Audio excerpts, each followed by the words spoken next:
Muchas gracias, Marta, por tus palabras y bueno, que acepto que me sigas ayudando, no te preocupes.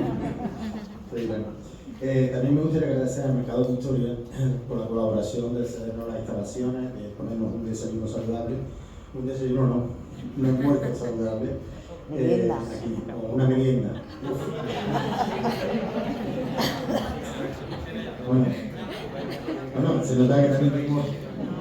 No pasa nada. Y también a Participación Ciudadana del Ayuntamiento, que nos ha hecho una colaboración, con lo cual hemos hecho la propaganda, un reportaje que hicimos, que se ha hecho en estos días, las botellitas, pues son gracias a ellos una ayuda que nos han aportado y hemos podido montar todo eso.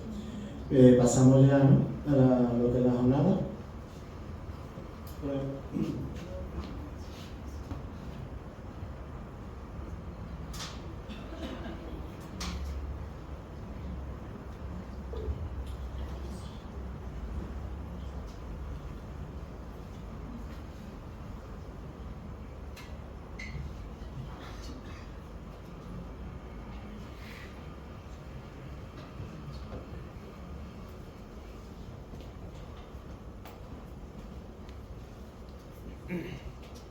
Bueno, ahora va mi compañero Juan Portillo, psicólogo de la entidad, neuropsicólogo. Llevamos nosotros desde el principio dentro de la entidad. Le di paso, ¿vale? Y os va a dar una clase magistral de las secuelas neurológicas y daño cerebral adquirido. Bueno, pues buenas tardes. Como digo, cada año me ilusiona mucho ver esto lleno. De hecho, hay bastante más gente que el año pasado.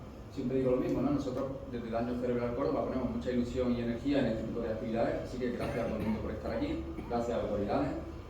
Bueno, mi nombre es Juan, la mayoría de la gente ya me conoce. Soy técnico de Daño Cerebral Córdoba, donde ofrecemos servicios de atención y rehabilitación integral para personas afectadas por daño cerebral y su familia. Y nada, quiero compartiros esta tarde una brevísima charla sobre las secuelas neuropsicológicas, no neurológicas, que nos empezamos a meter en un lío desde primera hora, que aparecen asociadas al daño cerebral. ¿De acuerdo? Como quiero contar muchas cosas, pues empezamos.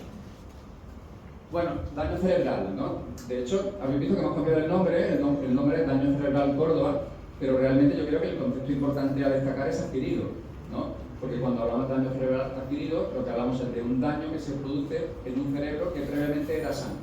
Yo creo que es un matiz importante, porque hay daños cerebrales que son congénitos, son de nacimiento. Nosotros trabajamos con personas que han sufrido una lesión, tenían un cerebro sano y después de un episodio de daño cerebral sufren una lesión. ¿Cuáles son las causas más frecuentes?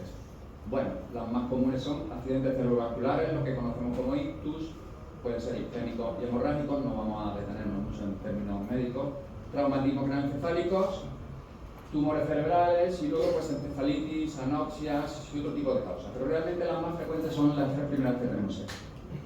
Aparte de causas, podemos hablar también de factores de riesgo, pero no voy a profundizar ahí porque luego mi compañera Marta os va a hablar de temas más en común. ¿De acuerdo? Bien, después de un episodio de un daño cerebral, pues una persona puede sufrir secuelas en uno o varios de los siguientes niveles. A nivel físico-funcional, a nivel sensorial, a nivel de la comunicación, todo lo que sería logopédico, a nivel psiquiátrico y a nivel neuropsicológico, que es de lo que yo voy a hablar aquí hoy. Pero quiero matizar un par de cosas. Habéis visto que hemos puesto ahí ese pueden en negrita, porque eso significa que no todas las personas que sufren un episodio de daño cerebral tienen secuelas. De hecho, hay episodios de daño cerebral que no generan ningún tipo de secuela. Hay una entidad médica que se llama microinfartos, que una persona puede sufrir un microinfarto y probablemente ni siquiera darse cuenta. Es importante aclarar esto, que no todas las personas que sufren un episodio de daño cerebral acaban teniendo secuelas. Y cuando aparecen, pueden aparecer en uno de estos niveles o en varios. ¿De acuerdo? Bien, yo voy a hablaros hoy de las secuelas a nivel neuropsicológico. Mi compañera Yolanda os va a hablar un poquito más tarde de las secuelas a nivel físico-funcional y, como os decía, Marta os hablará luego de factores de riesgo. ¿Bien? Mirad, cuando hablamos de secuelas neuropsicológicas, realmente estamos hablando de dos cosas distintas y es importante que las distingamos.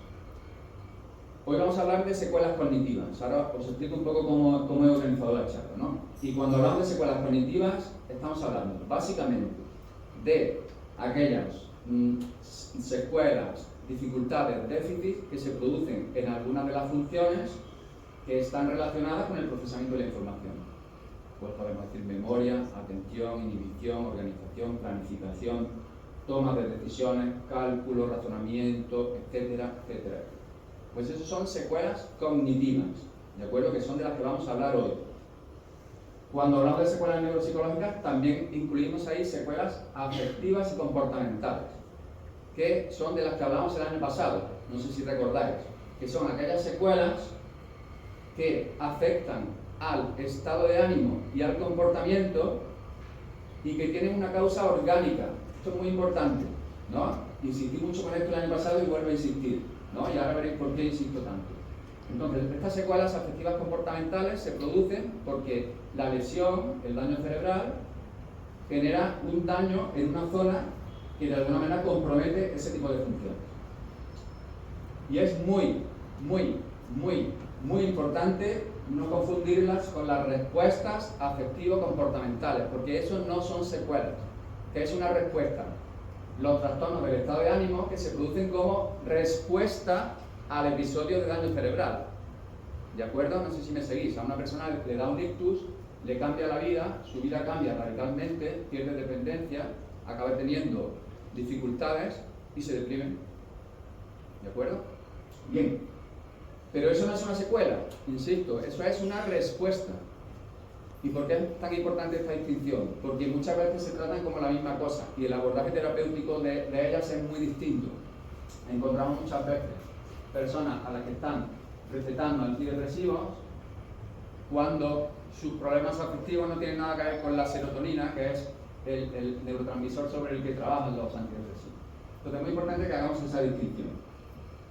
De hecho, yo muchas veces en las respuestas afectivo-comportamentales ni siquiera intervengo. Y esta es una pequeña batalla que tengo con los familiares de personas afectadas con DCA, que con frecuencia me dicen, Juan, mi marido, mi mujer, mi padre, mi hijo, está muy tristón. Pues claro, ¿no? ¿Qué queramos? ¿Esté contento? Acaba de darle un ictus, su vida ha cambiado radicalmente, pues de alguna manera esa tristeza es legítima, es natural y de alguna manera hay que permitirla. Hay que permitirla. No podemos pretender que una persona a la que le da un ictus esté contenta. Es realmente estúpido eso. Entonces es importante que tengamos eso claro. Y en algunos aspectos lo llamamos una respuesta legítima y natural y de alguna manera la permitimos. Hay una línea roja que es temporal, ¿no? Si una persona después de 6 o 8 meses, pasado el episodio, sigue emitiendo muchas respuestas de escape, no quiere ir a rehabilitación, no quiere relacionarse con las personas queridas, etc., pues entonces pensamos que igual sí es un momento de intervenir, ¿no? Pero al principio o sea, en la etapa posterior al episodio, que haya tristeza es legítimo y es natural. Y la familia tiene que entenderlo. Quiero decir, no podemos estar contentos después de que nos ha dado un hijo. ¿Bien? Bueno, ya sabemos lo que son las secuelas cognitivas, ¿no? Que es de lo que yo voy a hablar aquí hoy, que son aquellas dificultades en las funciones mentales que están relacionadas con el procesamiento de la información. Eso es básicamente una secuela cognitiva. Llegado a este punto, la pregunta que se hace también la mayoría de personas afectadas o la mayoría de familiares es ¿por qué no todas las personas con daño cerebral tienen los mismos síntomas? ¿De acuerdo? Bien. De manera muy sencilla, con un esquema muy sencillo, voy a tratar de explicar en función de qué está eso. Está en función de distintos factores, pero a nivel, digamos, de neuropsicología, qué tipo de función va a verse alterada tiene que ver con el lugar donde se produce la lesión. ¿De acuerdo? Mirad, aquí estamos viendo un cerebro. Si partiéramos una línea media en el cerebro, tendríamos un hemisferio derecho y un hemisferio izquierdo, ¿no? Pues yo me voy a poner de lado porque lo que estamos viendo ahí es el hemisferio izquierdo. ¿De acuerdo? Y a nivel descriptivo y de estudio, pues se establecen como una serie de zonas, ¿no? Lo que llamamos lóbulos. Tenemos dos hemisferios, derecho e izquierdo, y una serie de lóbulos, ¿no? Bien, pues, insisto, de manera muy sencilla, si hay aquí algún neuropsicólogo o neuropsicóloga, no se eche la mano a la cabeza, ¿no? Voy a hacer un esquema muy sencillo para gente no inicial, ¿no? Entonces, lesión en el lóbulo occipital, en esta parte de aquí, ¿no? Esta parte roja. El lóbulo occipital básicamente se encarga del procesamiento de la visión. ¿De acuerdo? Por lo tanto, lesiones en el lóbulo occipital pues van a generar problemas de visión. el lóbulo temporal, que es el que tenemos aquí justo detrás de la oreja. Con el lóbulo temporal oímos y comprendemos el lenguaje. Con los lóbulos parietales, el verde, sentimos. Y con los lóbulos frontales organizamos. ¿De acuerdo? ¿Tenéis un poco la idea? Repito. Lóbulo occipital, vemos. Lóbulo temporal, oímos. Lóbulo parietal, sentimos. Y lóbulo frontal, organizamos. Por lo tanto, bueno, pues ya lo tenemos un poco más elaborado, ¿no? Si el lóbulo occipital se encarga del procesamiento de la visión, pues aquellos daños cerebrales que se producen en esa zona van a generar problemas de visión.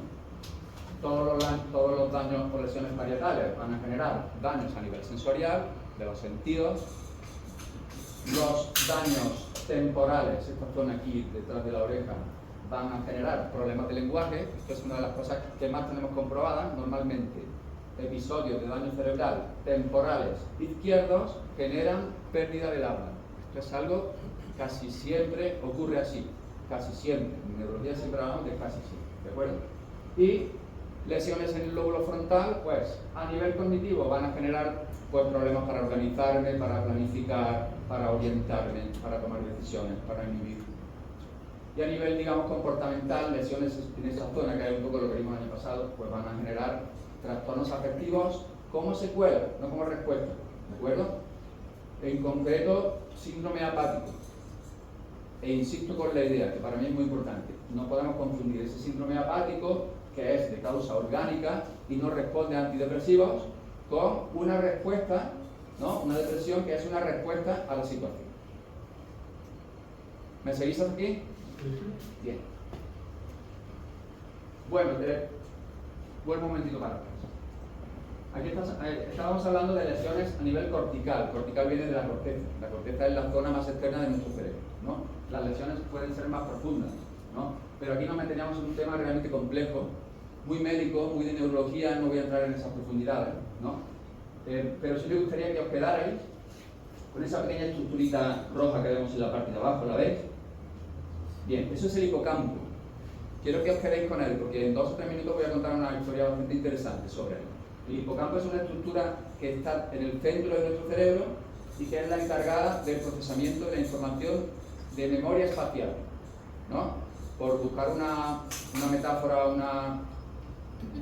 un ejemplo que nos sirva, podemos decir que en el hipocampo se guarda la información, sería como la base de datos de nuestro Google Maps o como la base de datos de nuestro GPS, ¿de acuerdo? No sé si así lo veis mejor, ¿no? Ahí se guarda toda esa información que nos permite ir de un sitio a otro, cómo me traslado, cómo me oriento en el tiempo, ¿de acuerdo? Entonces, bueno, aquí solamente insistir en la idea de que un daño cerebral se puede producir a nivel cortical, como hemos visto antes, y a nivel más profundo, pero no voy a entrar en esta, porque esto es un tema más médico, y aquí de hecho las secuelas no son tanto cognitivas como más motoras o sensoriales. ¿Bien? Pero quedaros con el hipocampo, ¿lo tenéis todos? Vale.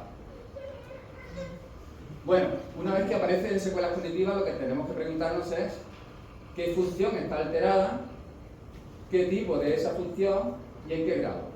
Y voy a poner un ejemplo que vais a entender perfectamente, ¿no? Si yo estoy hablando ahora mismo con un amigo y le estoy contando algo, si en un par de días no recuerda lo que le contaba, puede ser memoria, ¿no?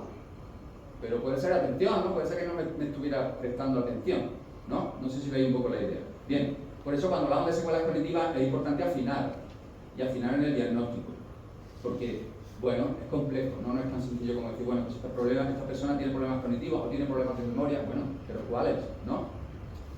Porque cuando estamos hablando de funciones también podemos hablar de tipo. Memorias hay muchas, no podemos hablar de que esta persona tiene problemas de memoria, ¿no? Hay personas que, a ver, ¿qué es?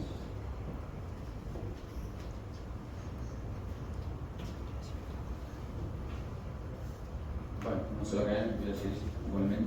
Bien, cuando hablamos de memoria, ¿no? Pues no es lo mismo tener un problema de memoria verbal que de memoria visual. No es lo mismo tener un problema de memoria a corto plazo que de memoria a largo plazo. No es lo mismo tener un problema de memoria procedimental, que es la memoria que nos permite recordar cómo se hacen unas lentejas o cómo se monta una cafetera, que tener problemas de memoria semántica, que es la memoria que nos permite recordar cómo se llaman las cosas.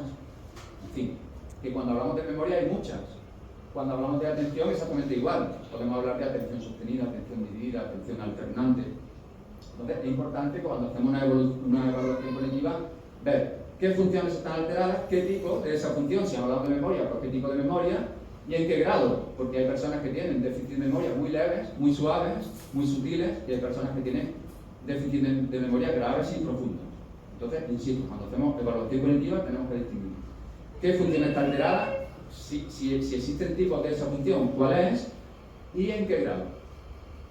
Y luego a partir de ahí comienza la evaluación cognitiva, que no tiene nada que ver con pasar test, que es una idea extendida que hay sobre que la evaluación cognitiva consiste en pasar protocolos y baterías.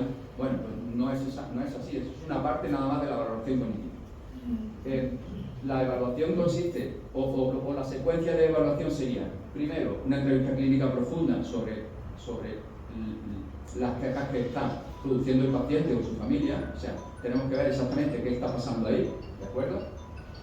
Apoyarnos en los informes médicos, ¿no? Cualquiera de vosotros, si tenéis a alguien que ha sufrido un daño cerebral, puede ir al informe y puede ver, sin ser un neurólogo especialista, puede ver en qué zona se produjo, pues arteria central media izquierda, arteria posterior derecha, ¿no? Y esto nos permite decir si la sintomatología que presenta esta persona se puede explicar por el sitio donde está la lesión, ¿no?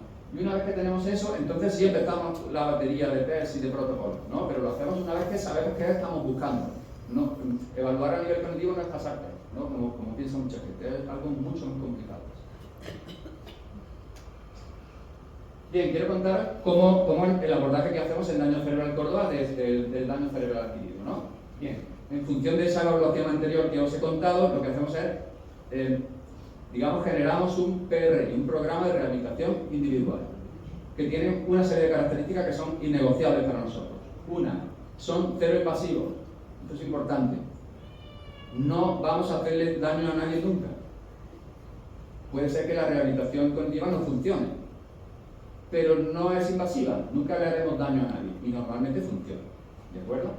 Bien, la metodología es totalmente científica y basada en la evidencia. Eso quiere decir que no hacemos cosas raras, nunca hacemos cosas raras, hacemos cosas que sabemos funcionan, que están puestas a prueba a nivel de rigor científico.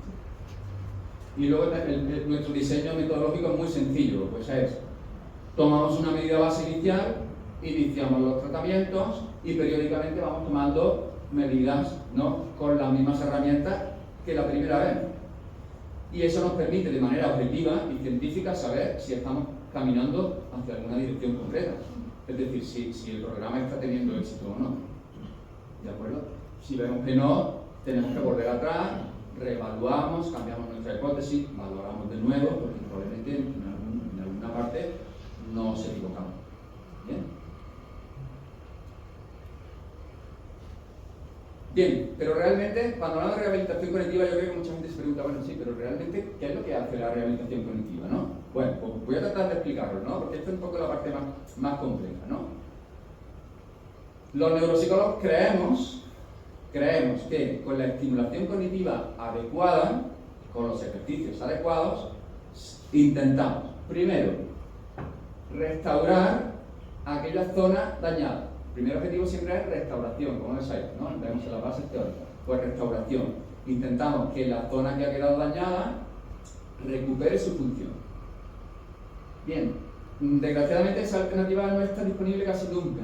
Eso es realmente complejo, con lo cual casi siempre trabajamos con la segunda, que es compensación, que es intentamos que las zonas que están alrededor o cerca o que tienen alguna relación con la zona dañada asuman su trabajo.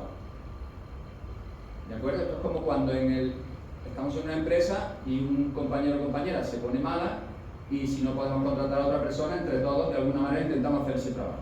Pues eso es compensación. Y esa es la idea básica, la base teórica de la rehabilitación cognitiva.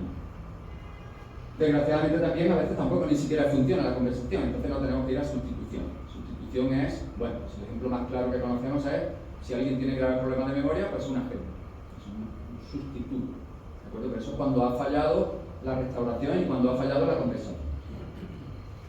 Bien, ¿y por qué creemos eso? ¿Por qué lo creemos? Pues porque afortunadamente hay un montón de bases científicas que da, digamos, que nos hace pensar que eso es así. Aquí podríamos citar un montón de experimentos y yo siempre cito el mismo, los que me veis hablar os lo sabéis ya de memoria, ¿no? Pero siempre cito el mismo por distintas cosas. Una, porque a nivel de diseño experimental me parece impecable, a nivel metodológico es impecable, porque la muestra es muy grande, porque todas las variables están controladas, las extrañan porque las variables importantes están bien definidas. Y el estudio al que hago referencia es un estudio clásico que se hizo sobre los taxistas de Londres. Sacar la licencia de taxista en Londres es realmente complejo. ¿Por qué? Porque estamos hablando de una ciudad muy grande con miles de calles, por lo tanto, para obtener esa licencia, una persona tiene que estudiarse el callejero de Londres, bueno, de manera bastante importante, ¿no? Bien, pues se descubrió que el hipocampo, esta pequeña estructura que os he dicho antes que os quedaréis con ella, ¿la recordáis? Vale. Pues se descubrió que el hipocampo de los taxistas de Londres era más grande que el del resto de la población. A mí me sigue fascinando, cada vez que cuento este experimento me fascina. Y de alguna manera es lo que da rigor científico a lo que se supone que son las bases teóricas de la rehabilitación cognitiva.